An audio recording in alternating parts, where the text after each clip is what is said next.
contigo me pasaría todo el tiempo mirando el firmamento y con tus dedos tapando el sol. Solo si es contigo me perdería en una isla contigo. Caminaría de tu mano y ahora que te tengo al lado me siento mucho mejor. Solo si es contigo. Hola, ¿qué tal? Muy buenas, bienvenidos un día más a Contigo, nuestro magazine, aquí en Costa Noroeste Televisión. Y hoy estamos en la edición del viernes, día 19 de octubre, después del Día de nuestro Patrón. Aquí estamos de nuevo, preparados y dispuestos para compartir este ratito con todos ustedes. Y bueno, pues hoy concretamente con un tema que creo que es súper interesante y que afecta a muchísimas personas. Hoy hablamos sobre temas de medicina y más concretamente de medicina relacionada con la dermatología, porque nos visita en el día de hoy nuestro médico especial, dermatólogo en este caso, otras veces escritor, nos ha visitado otras veces como escritor, que es Ángel Alberto Núñez Moreno. Bienvenido, Ángel Alberto. Gracias, buenos días, don José Romero y a todos los amigos invisibles. Que ojalá hayan muchos, porque además el tema de hoy yo creo que es un tema, como bien explicábamos, que afecta a muchísimas personas, entre otros a este servidor de ustedes, desde hace ya muchísimos años, que es el tema de la alopecia. Hombre, tenemos la gran suerte de contar con una persona docta en estas cuestiones y que además tiene una experiencia tras de sí tremenda, que es Ángel Alberto, que es médico dermatólogo desde hace ya muchísimos años y afortunadamente una persona que no ha pasado por la alopecia, porque en muchas ocasiones lo comentábamos con él un poco así en tono un poco de broma, que hay muchos médicos que son dermatólogos y que también padecen de alopecia y claro, cuando uno llega a la consulta para consultarle por un problema de este tipo y se encuentra con que el hombre pues tiene poco pelo, pues la verdad es que entra uno y se desanima un poco, ¿verdad? Sí. No es el caso de Ángel Alberto, que conserva un pelo maravilloso y vemos que bueno, que auténticamente envidiable. Bueno, Pepe, hay que tener en cuenta que la herencia manda. Claro. En mi caso, pues por parte de madre y de padre, toda la familia han tenido y tienen, mis hermanos, mis primos, unos pelos muy buenos. Pero por otra parte tenemos también una carga hereditaria, como ejemplo puede ser la diabetes, que más de una vez a mí me gustaría cambiar. Cambiar por el pelo, ¿no? Hombre, llegarle a un calvo y decirle, ¿podemos cambiar? Tú, déjame la calvicie y yo te doy la diabetes. Y estoy seguro, Pepe, que no me van a decir que sí. Seguro que se niega. Seguro que se niega. Seguro. A pesar de que el pelo supone, para las personas que digamos que están desprovistos de él, normalmente un hándicap importante, aunque es una cosa que creo yo que con el paso de los años se va aceptando de buen grado, pero sobre todo en los estadios primeros, sobre todo cuando uno es más joven, realmente se convierte en un auténtico trauma. Sí, sí, Muchas personas que lo pasan realmente mal, ¿eh? Sí, hay más, ya te comentaba antes fuera de cámara, que ahora hay menos ya porque cada vez la juventud, como los medios, van llevando, como estamos intentando hacerlos nosotros, información verídica acerca del problema de la calvicie, aunque indudablemente por otro lado están las empresas están para ganar dinero, que hacen productos que dicen que hacen crecer el pelo, pero repito, la juventud hoy en día está quizás concienciándose un poco y no hay las agresiones físicas, las agresiones de boca que habían hace algunos 20, 25 años, cuando los médicos dermatólogos le decíamos que no había nada que hacer, ¿me entiendes? Y a ese respecto, pues yo tengo una historia de un compañero que es calvo, muy querido por mí, que un día pasando consulta en la Seguridad Social, llegó un chaval con su madre y el chaval se negó y además le decía de una manera despectiva a su madre que él cómo iba a entrar a la consulta un médico si ese calvo me va a solucionar el problema a mí, ese tío me va a solucionar el problema. O sea, comprenderá. Menos mal que ya eso prácticamente no se ve. Y como apéndice tengo que informar al público y a todos aquellas personas que sufren la calvicie, que están muy interesados, que hoy en día ya en la Organización Mundial de la Salud se escuchan voces que reclaman sacar la alopecia común, la calvicie común del hombre como enfermedad, que se saque del concepto de enfermedad y que se acepte como un hecho fisiológico. Algo, digamos, que es natural en principio, Sí. o que pueda ser natural. Sí, pero poco aceptado. Eso es poco aceptado y aún a pesar de que, como comentábamos en este caso con Ángel Alberto, el problema es que realmente no supone, digamos, un beneficio para el organismo, para el cuerpo. El carecer de cabello, en la cabeza me refiero. O sea, Sí. que no por carecer de cabello estamos avanzando. Normalmente, a través de la selección natural, se va produciendo, digamos, un proceso de, bueno, de ir perdiendo determinados atributos en el cuerpo o de ir ganando cosas en función de las necesidades que el cuerpo tiene. Sí, sí. Y yo creo que el pelo, el cabello es una cosa necesaria porque te protege del sol, te protege del frío. Sí, sí, del tú, calor, etcétera, tú lo ¿verdad? estás diciendo incluso mejor que yo lo podría decir. Bueno. El cabello es necesario, pero hay una cuestión también fisiológica que está condicionada, como veremos dentro de unos segundos, unos minutos, condicionada por una serie de factores. Y uno de los factores más importantes, aparte de la genética, es la presencia, tanto en el hombre como en la mujer, de una hormona que es la hormona masculina, los andrógenos, y hay una señorita que ya la mencionaba en la charla que tuvimos sobre el acné, que es la 5-alfa-reductasa. Esos dos elementos son importantísimos y claro, esos dos elementos es que están en el ser humano.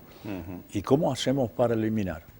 Podemos bloquear a la acción de la 5-alfa-reductasa, pero lo que no podemos es quitarle a la persona los genes, todavía, a lo mejor dentro al ritmo que vamos de investigación y de fruto, posiblemente dentro de 25, 30, 50 años, pues se podrá jugar con los genes, pero todavía no podemos jugar con ellos. Con ellos. Entonces, como tú bien dices, el pelo cumple una misión importante, proteger del sol.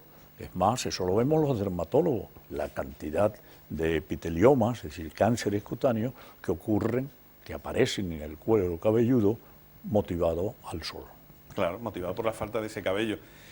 Podríamos empezar, Ángel, si le parece, hablando un poco ya de lo que es la alopecia como tal. ¿Qué se entiende por alopecia? Podríamos ver esa primera diapositiva, compañero David, y sobre esa diapositiva hablar un poquito sobre qué se entiende oficialmente por el término de alopecia. Sí, aquí en esta diapositiva veis la anatomía del folículo, del complejo folículo pilosebáceo. Veis en la primera diapositiva que yo tengo a mi izquierda señalada con una flecha azul, la de la derecha también está señalada, sí, una parte muy importante del folículo, de ese complejo folículo pilosebáceo, lo que llamamos la papila dérmica, allí donde pone la flecha azul y pone folículo piloso, y en la siguiente, a la derecha, también se puede observar, pues esa papila que hay allí es donde se va a formar el pelo. Eso que no se nos olvide, porque a partir de aquí, de que este complejo folículo pilosebáceo, esta formación cutánea, está aproximadamente 0,5 milímetros de profundidad, 0,5 milímetros, medio milímetro nada más.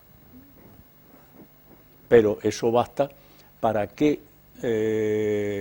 los productos no pasen, no lleguen. Ajá. O sea, ten en cuenta que la primera misión que tiene la piel es de bloqueo, claro.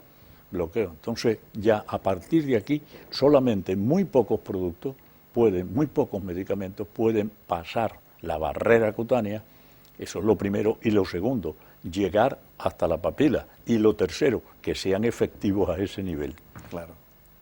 Pues como veréis, no es tan fácil eso de que póngase usted este líquido, alcohol de romero, por ejemplo, o póngase usted este líquido que enseguida le va a crecer el pelo. No, no es tan fácil. Y la siguiente diapositiva, si tú me lo permites, sí, vamos por ella, entonces. Es una figura para no olvidar. ¿Por qué? Porque es lo que decíamos antes, donde está la flecha señalando el bulbo, está la papilla allí. Eso tiene que guardarlo quien nos escucha, quien nos ve, a medida que hablemos y para un futuro, para que sepa que el fenómeno de la calvicie no se está produciendo en un sitio cualquiera, sino que se está produciendo a ese nivel.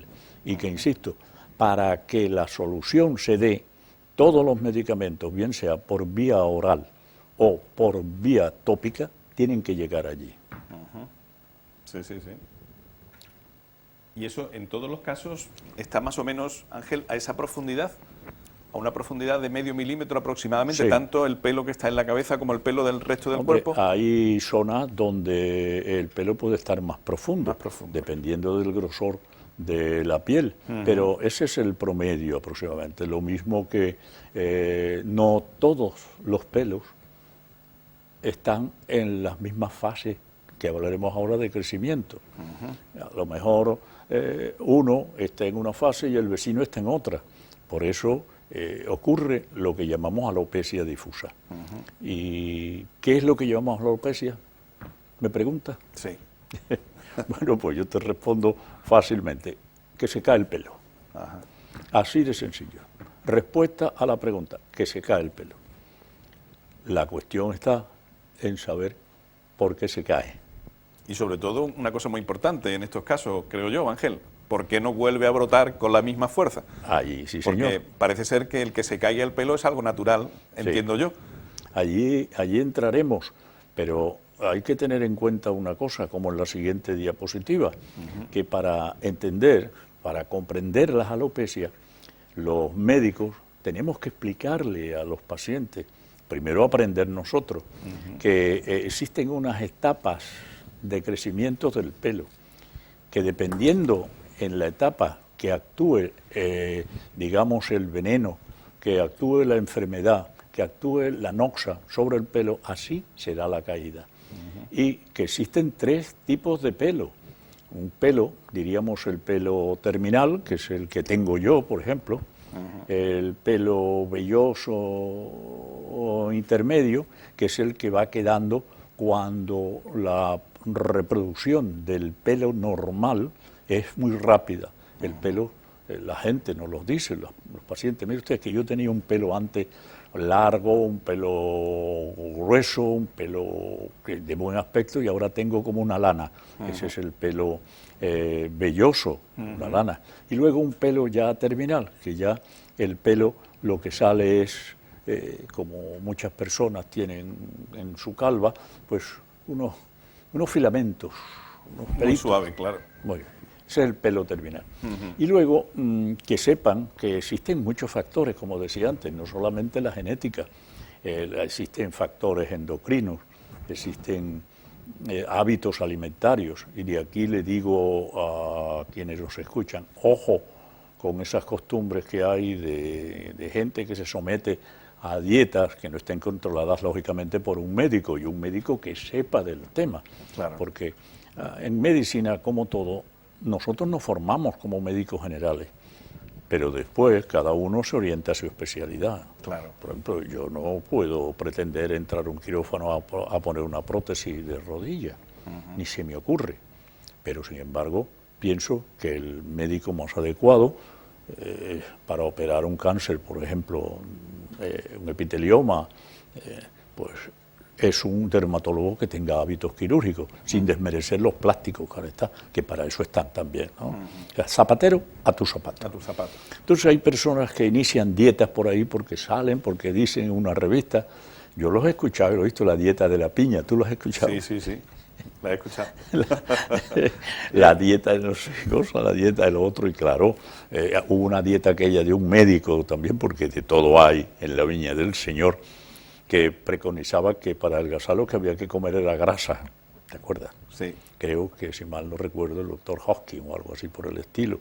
Y bueno, pues esa ingesta exagerada de grasa produjo verdaderos problemas hepáticos y verdaderos problemas incluso hasta muerte. Claro. Ya hoy en día de esa dieta no habla, sino para ponerla como un mal ejemplo, tal como yo lo estoy haciendo ahora.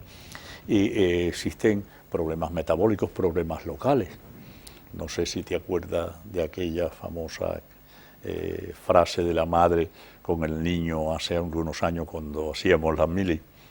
Doctor, le traigo porque el niño se me está quedando calvo desde que se fue a la mili. Desde que se pone la gorra. La gorra de la Él mili está ponía la acabando. gorra. Sí, sí. Claro, pues mire usted. No, la gorra, la mili no tenía nada que hacer. Lo que tenía que hacer era que a partir de los 16 años, 14 años, pues empiezan a segregar muchísima cantidad de andrógenos, tanto en el hombre como en la mujer, y entonces se pone en claro ya la genética. Lo que sí tiene que hacer es el uso, por ejemplo, de cuestiones que atormentan el cabello, que aprietan el cuero cabelludo. Eso sí. Es más, lo vemos nosotros. Hay una calvicie que, si nos da tiempo, entremos en ella, que es la calvicie por tracción. Por tracción. Yo traigo una diapositiva, que la vemos mucho, curiosamente, en las bailadoras de flamenco. Sí, que se ponen el pelo muy cogido. Las orientales, que se acostumbra, y lo vemos también aquí en Andalucía, que desde muy niña, desde que tienen 4 o 5 años, las madres, porque se lo hicieron a ella también por costumbre, le tiran el pelo hacia atrás de sus hijas. Ajá. Esa tracción, querramos o no, va a producir una inflamación crónica de esa diapositiva, para no olvidar que señalamos ahí. Ese folículo se va a inflamar. Ajá. Y la inflamación trae como consecuencia el sufrimiento del pelo. Del pelo. Bueno, ¿te parece que vayamos a la siguiente diapositiva? Venga, y seguimos hablando de la clasificación de las alopecias, por ejemplo, doctor? Sí. ¿Cómo se clasifican? Sí, aquí la clasificación de las alopecias es dificilísima, pero yo me he tomado la libertad de tomar del libro Alopecia del profesor Juan Ferrando una clasificación que podéis verla allí, que lo hace muy sencillo. Hace la clasificación de la alopecia cicatricial y la alopecia no cicatricial. Como comprenderéis, pues el nombre lo dice todo. Claro. Yo no he querido traer, hay otras clasificaciones más complejas, porque no es el sitio donde tenemos que hablar de eso. Yo me conformo con que aquí mis amigos de televidentes guarden en su mente el hecho de que hay unas alopecias, como tú decías antes, hacía esa observación, que van a transcurrir y van a pasar sin más, y otras que se van a quedar. Las que van a transcurrir sin más son aquellas en las cuales el folículo va a sufrir una agresión, pero ahí terminó todo. Pero las que se van a quedar son las que la enfermedad, el problema, ha producido una muerte de la raíz, de la matriz del cabello. Entonces, como comprenderéis, es imposible que pueda haber pelo. Claro. Entonces nos quedamos en esos dos grandes grupos, la alopecia no cicatricial y la cicatricial. Claro. Que en un principio hay quien pueda pensar que eso de cicatricial tenga que ver con una cicatriz que se haya producido y no tiene nada que ver, sino que no tiene un retorno, digamos, hacia atrás. Es correcto, la cicatriz se refiere a que el pelo dentro, su raíz, la raíz va a estar sustituida por un tejido fibroso, un tejido cicatricial, se refiere a eso.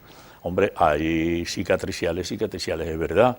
Por ejemplo, cuando te dan un porrazo, como decía mucha gente, bueno, pero cicatricial, y tú también lo has reflejado, pues yo no tengo ninguna cicatriz, ¿por qué habláis de...? Sí, bueno, no tiene usted la cicatriz, porque la enfermedad ha estado por dentro. Claro. Pero al mismo tiempo después llega un paciente que quiere que salga el pelo en una cicatriz donde ocurrió por quemadura, una cicatriz que ha ocurrido por radioterapia. Entonces allí es imposible que salga el pelo. Claro.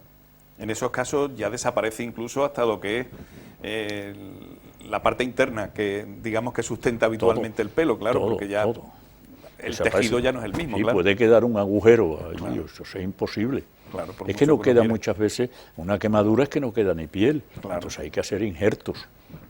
Exacto. O sea que no es tan fácil, Pepe. Clasificar las alopecias es dificilísimo, pero nos quedamos con lo más gordo, cicatriciales y no cicatriciales. Y no cicatriciales. Y ahora, partiendo de ahí, después tendríamos que hablar, por ejemplo, si le parece, de lo que es la calvicie conocida como androgénica, la calvicie más común, la que nos afecta a la mayor parte fundamentalmente de los hombres. Sí, tienes razón. ¿Y esa calvicie cómo podríamos definirla? No cicatricial. Esa es no cicatricial. Y entonces me preguntarás, se preguntarán, bueno, pero si no es cicatricial, ¿por qué no me vuelve a salir el pelo? Claro. Bueno, no es cicatricial porque no está sustituido el bulbo piloso, no está sustituido por un tejido fibroso, sino que sencillamente el bulbo, la papilla, se ha agotado. Ajá. Se ha agotado. Entonces no podemos hablar de cicatriz. Por eso es más, hoy en día, como veremos un poquitín más adelante, en las mujeres tenemos ya, no voy a decir solución al 100%, pero sí unas soluciones muy agradables para el problema de esa calvicie androgenética. que también le puede afectar entonces a la mujer, Sí. a pesar de ser androgenética, que suena un poco como a una calvicie masculina, o que también, de hecho, se ha conocido también muchas veces como calvicie masculina. Sí, sí. Eso es curioso. Hace algunos años, cuando se descubrió la influencia, creo que lo dije cuando hablamos del acné, de la influencia por la presencia de los andrógenos en el complejo folículo pilosebáceo, se decía que los hombres calvos eran más machos que los que teníamos pelo. Eso Se ha escuchado decir mucho por ahí. Todas esas cosas se han dicho. Es de eso nada. Pero ¿no? es que nosotros segregamos hormonas femeninas y las mujeres segregan hormonas masculinas. Yo pongo un ejemplo un poco de la calle, pero para que se me entienda. Si los hombres no segregáramos hormonas femeninas, seríamos unos frigoríficos, ¿Que sí? unos baúles, no tendríamos forma. Ajá. Porque esas hormonas son las que nos ayudan a tener formas. Y en las mujeres no podrían barrer, no podrían trabajar en las oficinas, no podrían ejercer ningún ejercicio físico, no podrían ser las grandes atletas que son hoy. Bueno, han sido siempre, pero la mujer cada día ocupa más el sitio en la sociedad que le corresponde por derecho propio. Y sin la hormona masculina, ¿cómo va a correr una mujer? ¿Cómo va a tirar una pértiga? ¿Cómo va a hacer cualquier oficio físico, como he dicho antes? Desde mover una escoba hasta, como decía, hay unas lanzadoras de peso tremendas, y ya hay en España que se dedican deportistas al alzamiento de pesa. De peso. Fabulosas. Y eso lo da la hormona masculina, en definitiva, la fuerza física. Lo da la hormona masculina. O sea que sin la hormona contraria, pues lo tendríamos muy difícil para sobrevivir. Es necesaria. Pero lo que pasa es que en el caso del hombre existe a nivel de esa diapositiva, para no olvidar, por un código genético, existe una mayor sensibilidad. Y entonces la vida del cabello, que le habíamos puesto anteriormente de la clasificación de las alopecias como un círculo, en sus fases de catagen, telogen y anagen, pues aquí la tenemos nuevamente. Sí. Pues eso, como veréis ahí en la diapositiva, está señalado para determinado número de años.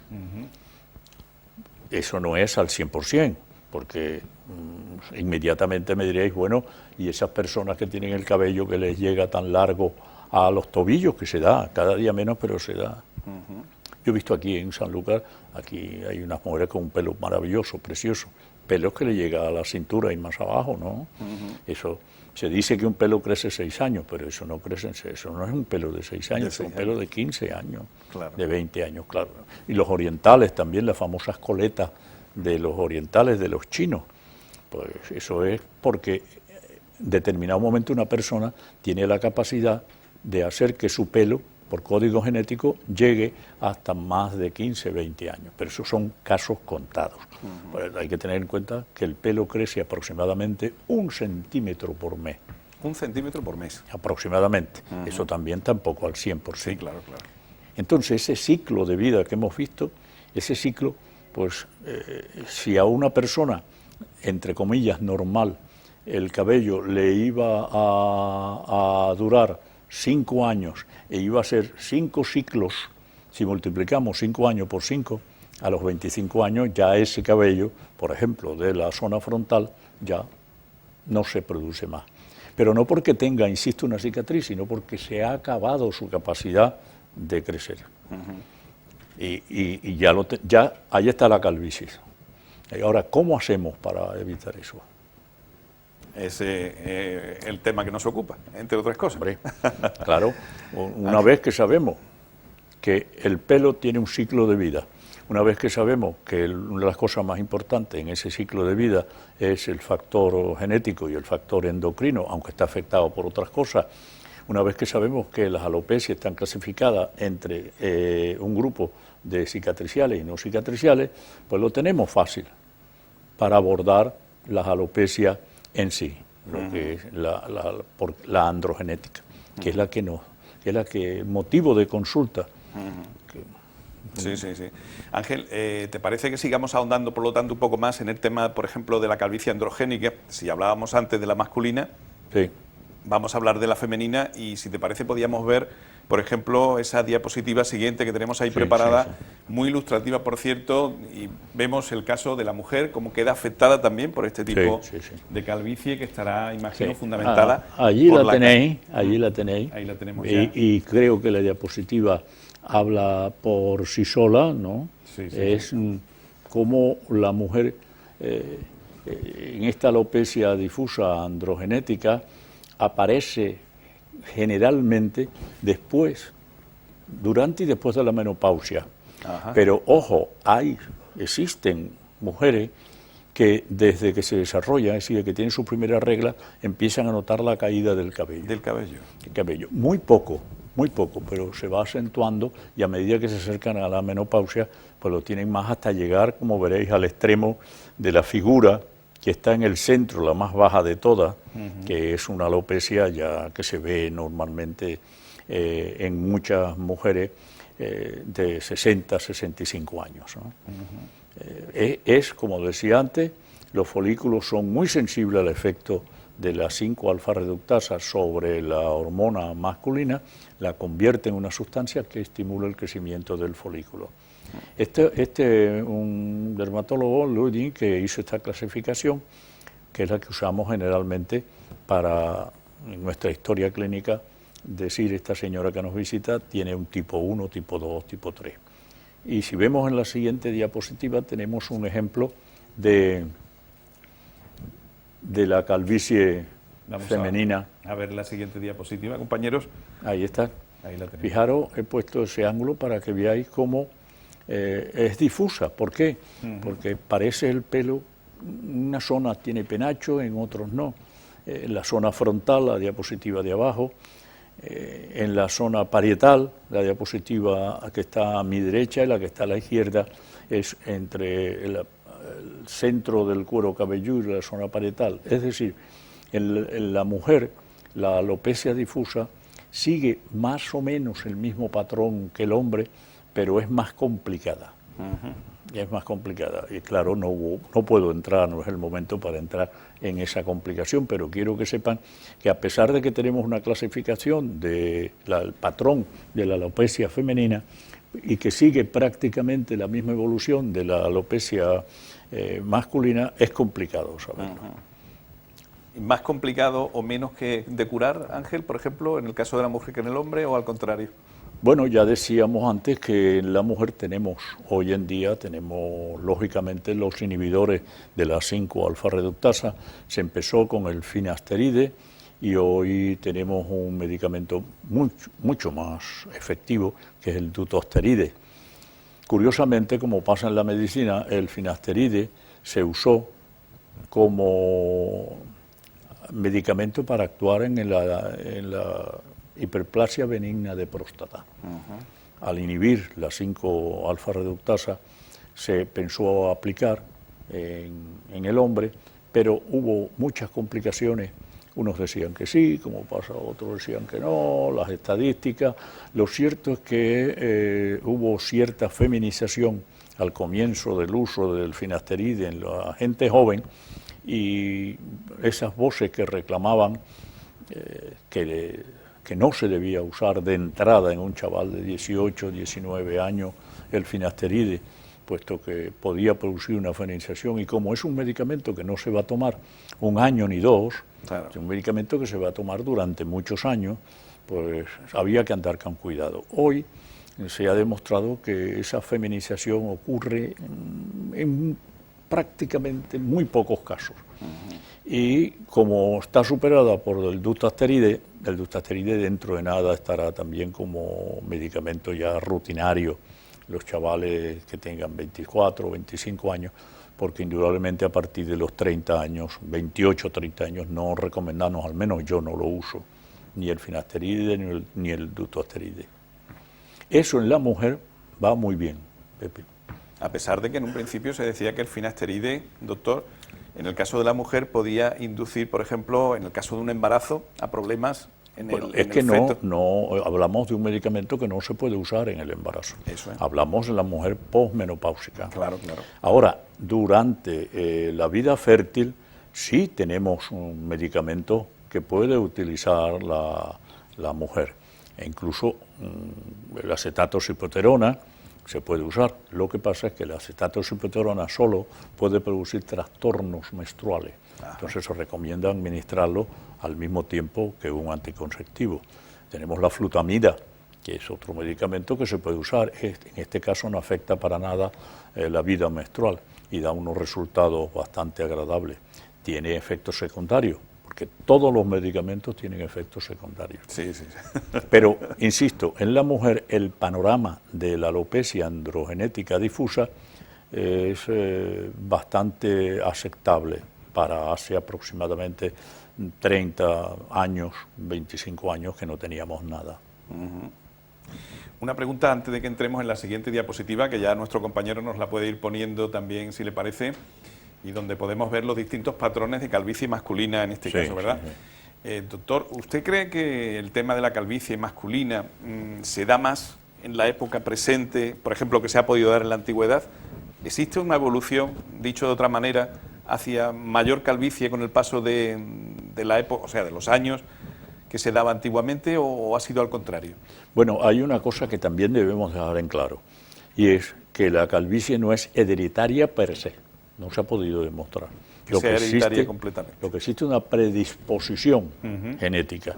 Ajá. Entonces, si una pareja, los dos tienen una alopecia androgenética, pues si tienen 5 hijos, lo lógico es que por lo menos 2 tengan la calvicie. Es más, en la consulta llega la madre con el niño y el padre algunas veces, y lo primero que nos plantean es que no quiero que mi hijo sea como su padre. Y el padre pone una cara un poco... dice, o el mismo paciente dice, es que yo no quiero ser como mi padre, calvo. Es que es calvo. Y se le pregunta, ¿y hay más en la familia? Sí, mi tío. O sea, mi primo hermano. O sea, hay una predisposición genética. Y como nadie, pues yo no conozco todavía, si alguien conoce le agradecería que nos lo informara, se deja de casar o deja de querer a otra persona porque sea calva, pues esa predisposición genética va creciendo. Claro. Y cada día vemos más calvos, hasta él incluso, e insisto, que hay voces que dicen que se considere a la calvicie masculina como algo fisiológico. Aún a pesar, y lo podemos comentar después si le parece, aún a pesar de que hay determinadas razas que vemos que están menos afectadas por la calvicie. Por ejemplo, eso lo puede, digamos, ver cualquiera, y no es, digamos, por la zona geográfica, sino que conviven razas distintas en un mismo lugar y vemos que son afectadas de una manera muy distinta. Por ejemplo, en los gitanos, raro es el gitano que tiene, digamos, problema de alopecia. Sí, y conviven con personas a lo mejor de la raza, digamos, de aquí, de esta zona, por llamarlo de alguna manera, de tipo mediterránea, que sí que estamos muy afectados. Estamos conviviendo en el mismo ambiente, con el mismo tipo de agresiones, por así decirlo, por parte de la naturaleza, a nivel del mismo tipo de producto, la alimentación es la misma.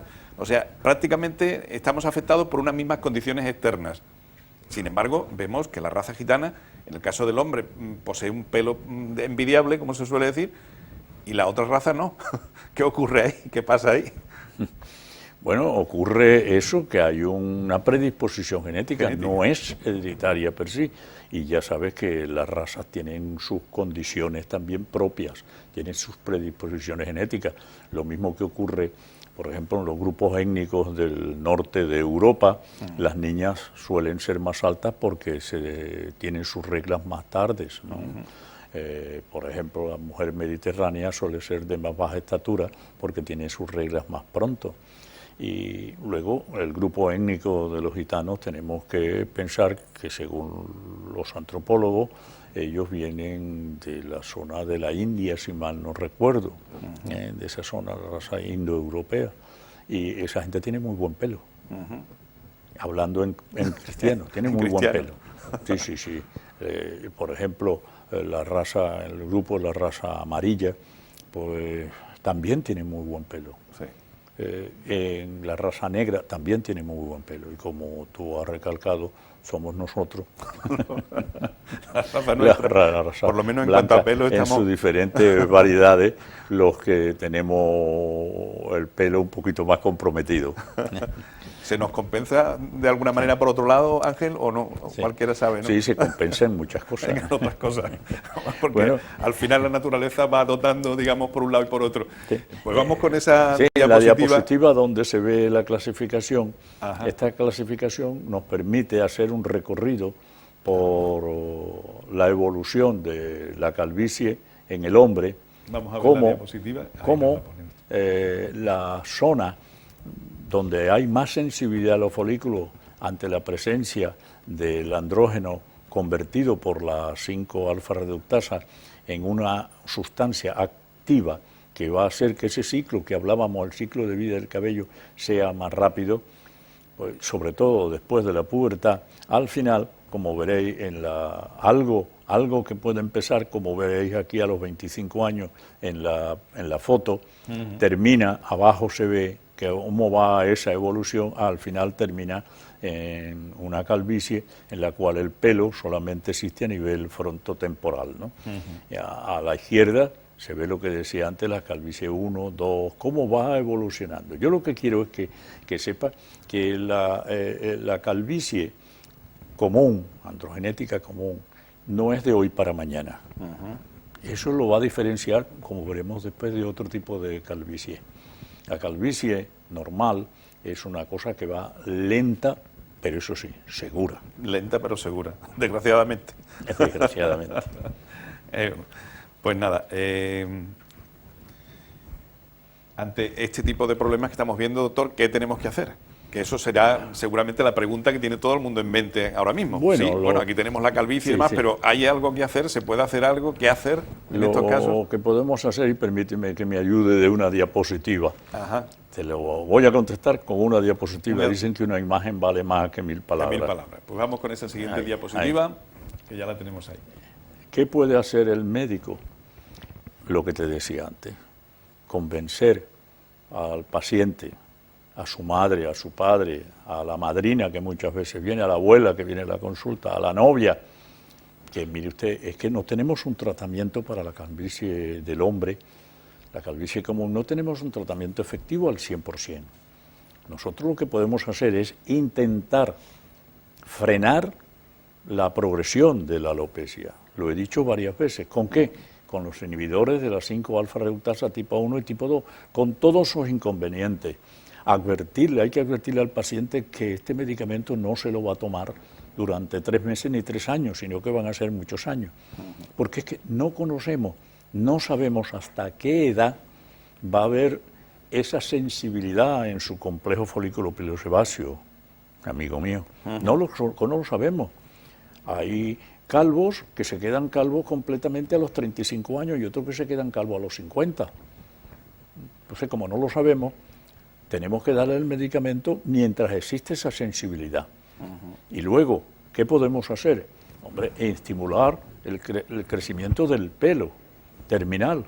¿Con qué? Con el minoxidil, que, insisto, es hoy por hoy la única sustancia que está demostrada de manera científica que actúa a nivel del folículo pilosebáceo y que lógicamente hay muchos productos que han venido detrás de él, pero que tienen una molécula prácticamente prima hermana o sobrina de la primera molécula de aquel antihipertensivo.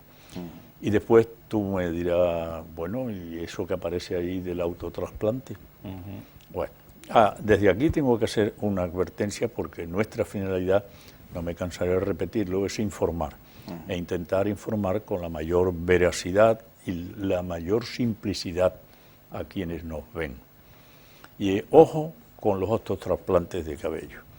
Generalmente se recomienda que un autotrasplante no se haga sino a partir de los 35, 40 años, y 35 estoy rozando un poquito la ética. Sí. Yo me atrevería a decir a partir de los 40 años. Esto enlaza con lo que decía antes.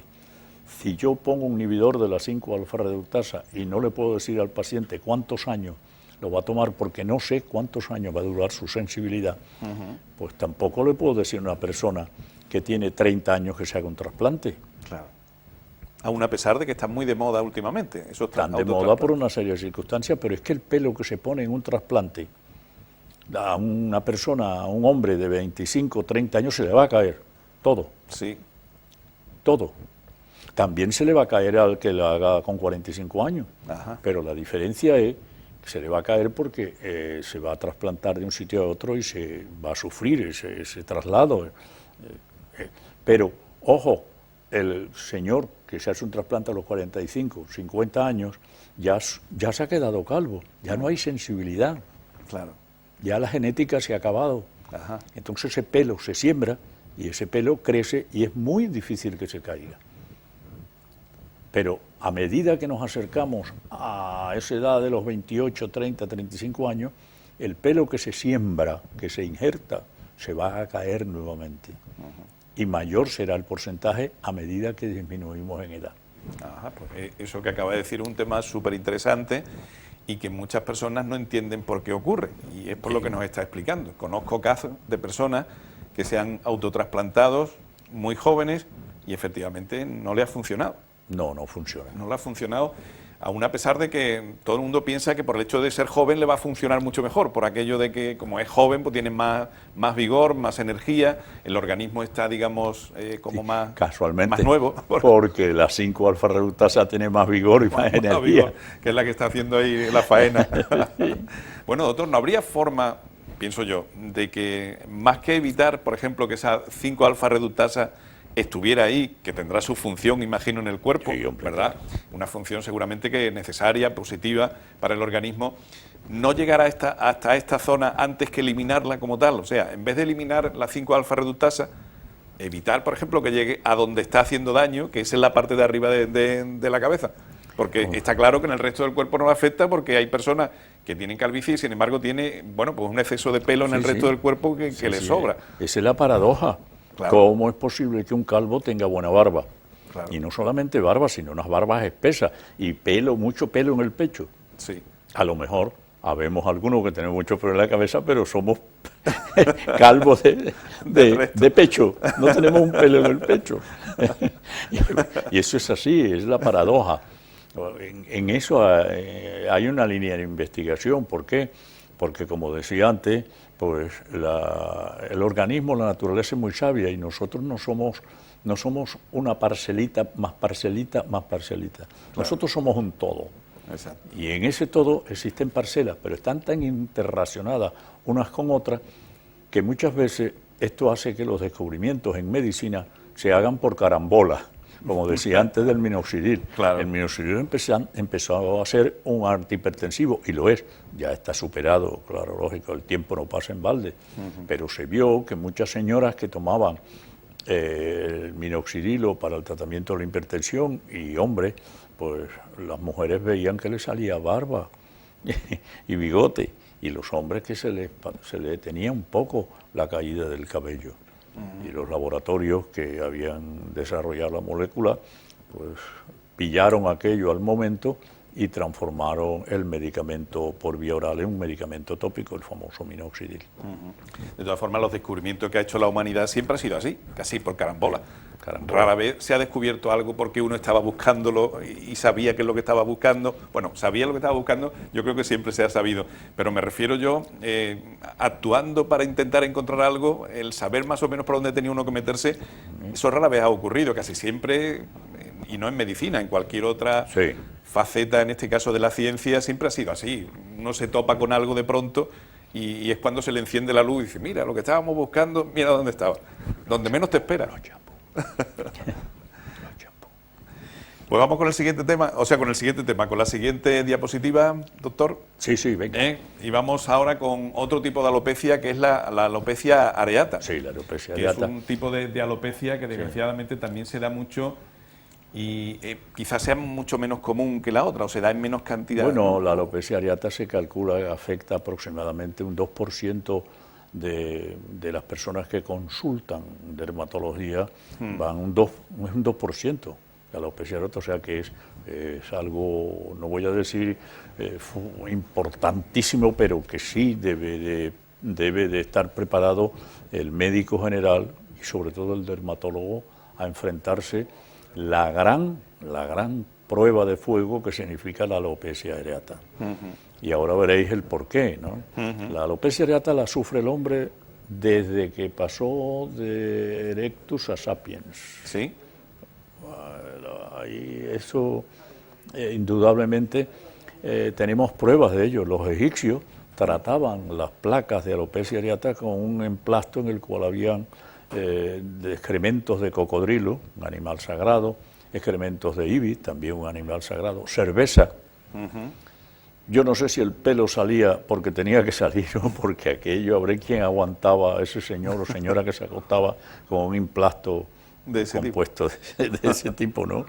Pero lo cierto es que hay un dato muy importante en la alopecia areata que le distingue de casi todas las demás alopecias. Bueno, otros datos importantes que es la forma de aparición. La gente llega a la consulta diciendo, es que a mi niño, o mire usted, me ha salido esta calva. Entonces, lora la llaman también, una calva, una lora. Y vemos, si pasamos la mano por esa calva, la piel está suave, translúcida, y tiene unos pulloncitos, lo llama. Es que tiene unos pulloncitos, mire usted, tiene unos pulloncitos. Pulloncitos es que el pelo se ha quebrado del orificio por donde sale de la piel, se ha quebrado. Nosotros lo llamamos pelos en interrogación o pelos en bastón. Y algunas veces en la zona donde está la pelada se pasa el dedo y hay como un hundimiento. Hundimiento. La cuestión afecta mucho a mujeres y a hombres, pero a unos dicen que por igual, pero vamos.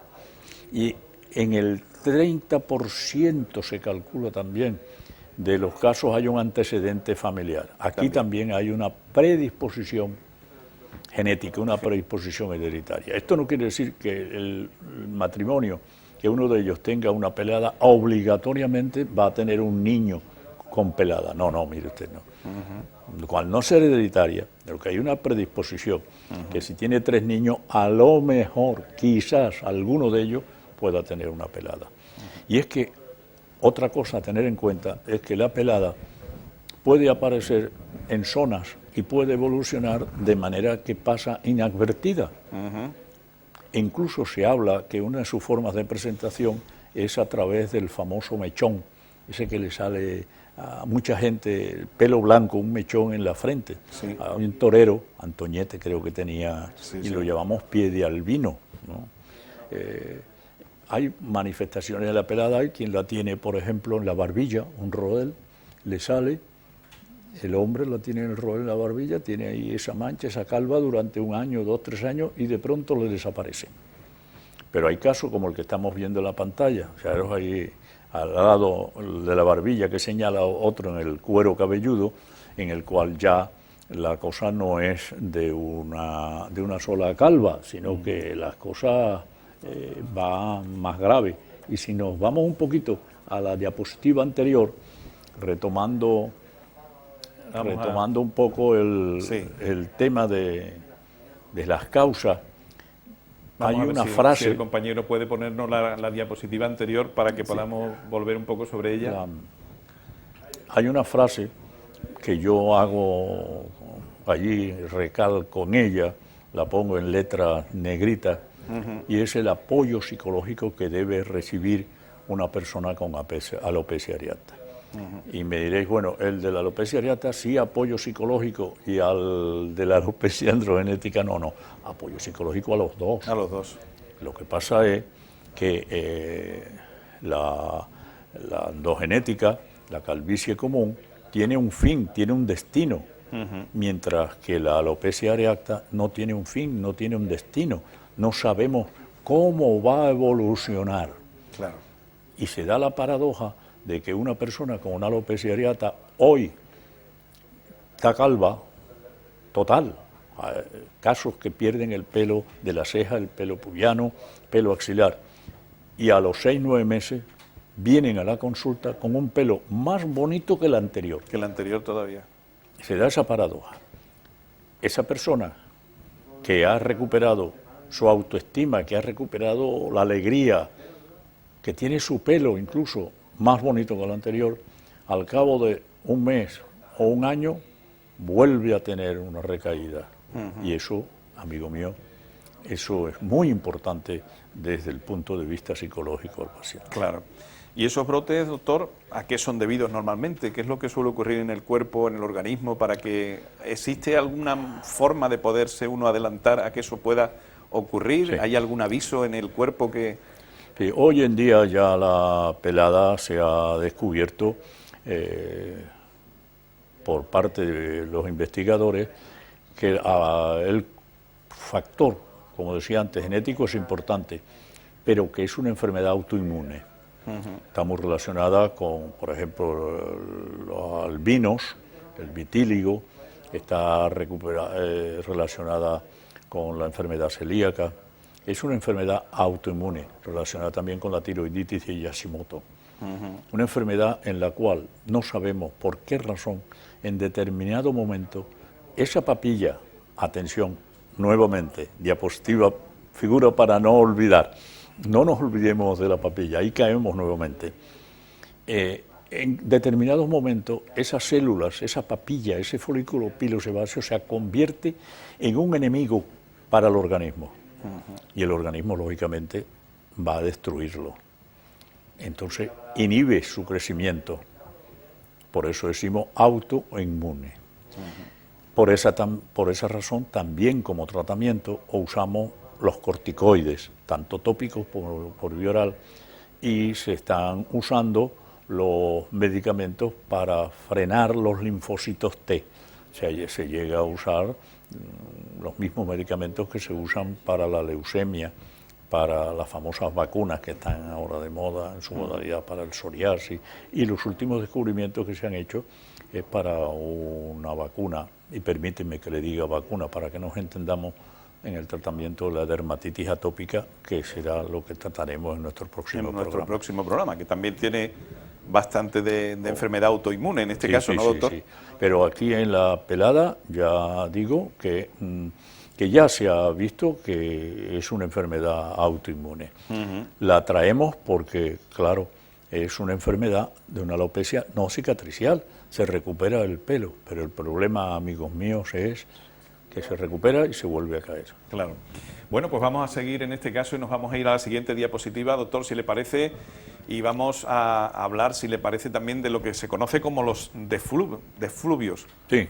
¿Qué es eso de los defluvios? Los defluvios, que también es una palabra que cuesta hasta trabajo pronunciarla. Se llaman también defluvium, es una caída del cabello generalizada.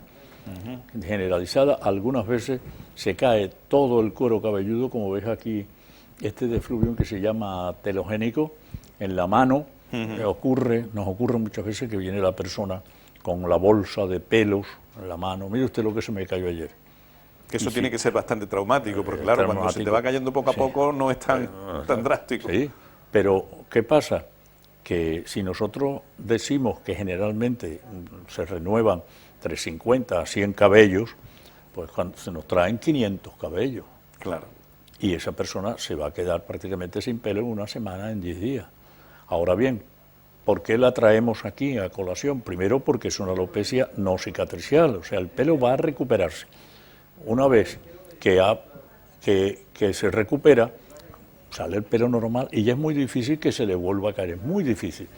Y curiosamente, esta enfermedad este problema se da meses después que ha actuado la nosa. Era muy común cuando antes las mujeres en el parto pedían mucha sangre. Se llamaba la alopecia postpartum. Era muy común en la fiebre de Malta. La fiebre de Malta. Sí, en la fiebre de Malta la gente solía quedarse sin pelo, se recuperaba. Es muy común hoy en día todavía en los tratamientos que se hacen, por ejemplo, con fármacos para la cánceres, la quimioterapia.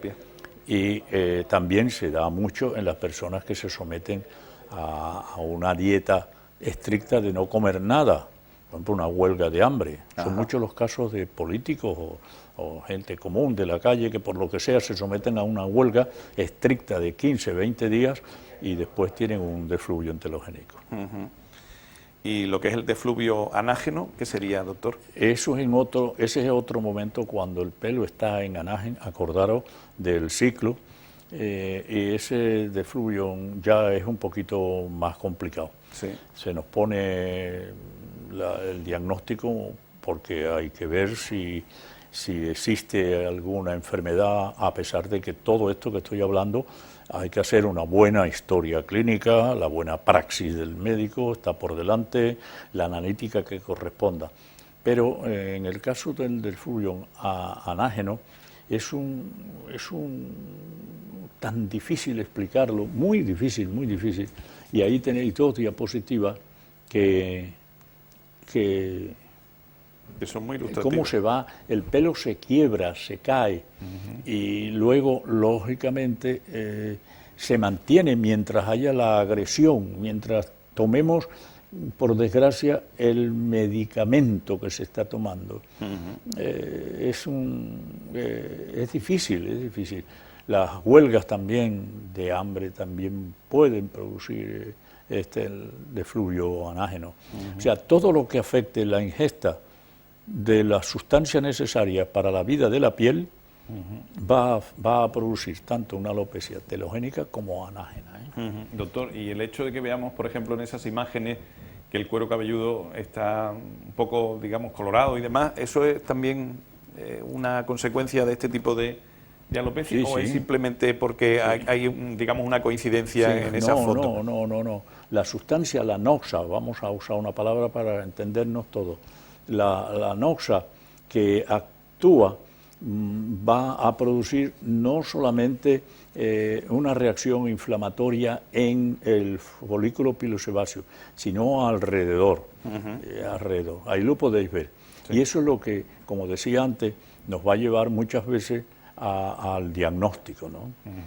Ahora bien, cuando se daña esa inflamación, si es una inflamación muy grave y se cicatriza después, ya como comprenderéis, el folículo pilosebáceo no va a estar, ¿no? Entonces, por eso decía, el defluvio anágeno es difícil.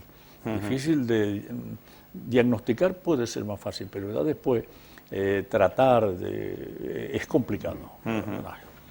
Y nos quedaría un tema que creo que también es muy interesante, que imagino que se da menos que todo esto anteriormente mencionado, que es lo que se conoce como SAHA, ¿no? El SAHA. ¿Qué es lo que es eso? Porque suena así un poco extraño, ¿no? Quizás no sea una palabra muy habitual que estemos acostumbrados a escuchar. En 1982 un griego, Constantino Orfanos, dio a conocer el síndrome SAHA, que significa seborrea, acné, hirsutismo, alopecia. Y se produce porque hay un exceso de producción de andrógenos, de hormonas, bien sea en el ovario, ahí está el síndrome de ovario poliquístico, que hoy en día se reconoce fácilmente porque la mujer tiene trastornos menstruales, se le cae el pelo, tiene acné, o sea, una mujer de 20, 22 años, ya decíamos cuando el acné juvenil que no tiene razón de ser, porque hay mucha sobrecarga de andrógenos, hay también una sobrecarga a nivel suprarrenal, hipófisis, en fin, en definitiva, hay una sobrecarga de andrógenos. Y también, ahí está en la diapositiva, la veis, cómo existe una mayor, digamos, sensibilidad también del folículo pilosebáceo, y entonces esto lleva a las manifestaciones que numerábamos en la piel. Es decir, la seborrea, el acné, el hirsutismo y la alopecia. Ahí tenéis a la derecha, que se puede ver perfectamente el hirsutismo, como una señora o señorita tiene su barba con vello. Y en el labio superior también aparece vello, el acné, y como está señalando en la esquina de la diapositiva, una señora se está abriendo el pelo para que se vea la alopecia. Solución, pues yo no voy a decir que sea fácil, pero es una solución relativamente sencilla. O sea, que se Y puede es tratar, aún a el pesar de que, diagnóstico. claro, de que parece que es un problema que casi no tiene solución, pero Pues nada, tiene solución rápida. rápida. Allí, de verdad, y la medicina hemos dado unos pasos gigantescos. Algo que yo me acuerdo en mis principios de dermatólogo por los años 70, que aquello era un mundo para nosotros, pero hoy en día, a raíz de la clasificación de orfano, pues mire usted, mujer de 22 años, que venía con un acné pequeñito, vamos a decir, pero que ahora ese acné nos viene con la cara comprometida, con seborrea, con alopecia. Es verdad que no todas veces vienen las 4 cosas juntas, algunas veces viene seborrea e hirsutismo. Pues esa señora o señorita tiene que ir al ginecólogo, que al solucionarle el ovario poliquístico, como por arte, encanto de magia, en 6-9 meses ni hay acné, ni hay seborrea, se ha terminado la caída del cabello. Exitazo. Ajá.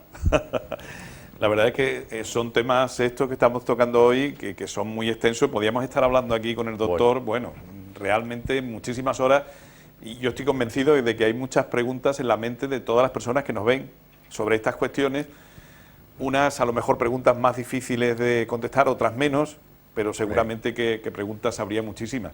Yo creo que se podría dar, digamos, incluso este tema hasta en varios programas y nos quedaríamos cortos. Pero hay, digamos, una pregunta que seguramente está en la mente de todos. Doctor, ¿llegará el momento en que todo esto se pueda solucionar fácilmente, como pasa, por ejemplo, con otro tipo de enfermedades que tienen un principio y tienen una curación total y definitiva? ¿Pasará muchos años todavía hasta que eso pueda puesto ocurrir? el ejemplo del SAHA. Hace los años 70 nos llegaba una paciente con SAHA, no sabíamos ni lo que era. Claro. Bueno, pues hoy en día se soluciona, no voy a decir de la noche para la mañana, pero con relativa facilidad. Problemas, por ejemplo, la clasificación que tenemos de las alopecias, pues tampoco las teníamos hace 40, 50 años. Los tratamientos que tenemos hoy en día para las alopecias no cicatriciales, ni soñábamos con ellos. Nos tropezamos con una muralla, don José, tremenda, que es la genética. Pero también decía yo que es muy probable, al ritmo que vamos, que dentro de 35, 40, 50 años, y cuidado si no es menos, pues se puedan manipular los genes. En el momento que se puedan manipular los genes, pues ya se acabaron las enfermedades y seremos eternos. Eternos. Que se haga como un ordenador, ¿no, doctor? Que Claro. uno pueda modificar un programa informático y se pueda eso trasladar al organismo. Claro, claro. Bueno, a ver si llega la solución a tiempo. Yo no creo que la vea, pero bueno. Bueno, ni yo, pero bueno, a ver. Pues nada, pues encantado de tenerla aquí como de costumbre y bueno, pues eso, de aquí a 15 días aproximadamente lo tendremos aquí de nuevo al doctor con nosotros hablando, como bien decía él anteriormente, de un tema también súper interesante relacionado con la dermatología, que es el tema de los problemas de dermatitis atópica. Sí. Efectivamente, que yo creo que afecta a más personas de las que uno se cree también. Sí, también. Mucho. Pues nada, pues muchísimas gracias y hasta la próxima ocasión. A ti y gracias a los que nos ven y nos escuchan. Y la verdad que nos hemos enterado de muchas cosas interesantes hoy. Hacemos una pequeña pausa y en unos minutos volvemos de nuevo aquí en Contigo, en Costa Noroeste Televisión.